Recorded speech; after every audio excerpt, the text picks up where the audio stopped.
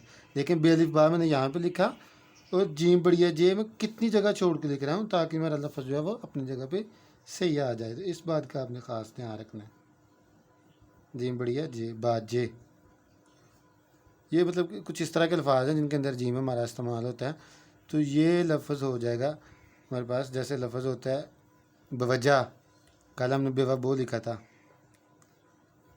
बेवबो, आज हमने लिखा जीम है जा बवजह, या राजा लफ्ज़ हम लिखते हैं रे अलिफ जीम है जा राजा। तो इस तरह हमारे जो है ना ये अल्फाज जो है वो बनने शुरू हो गए हैं, मतलब कि हमारी लिखाई बेहतर होना शुरू हो गई है। सिर्फ आपने क्या करना है कि इन चीज़ों का ध्यान रखना है, जो लफ्ज़ आपने बनाने सीखे हैं इनकी असली हालत आपने मौजूद रखनी है। तो इंशाल्लाह आपकी राइटिंग में बहुत ज़्यादा फ़र्क आएगा।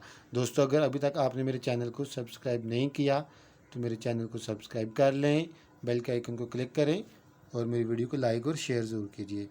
दुआ में याद रखिएगा। मिलेंगे नेक्स्ट वीडियो में। अल्लाह हाफ़िज़, फ़ी अमान अल्लाह।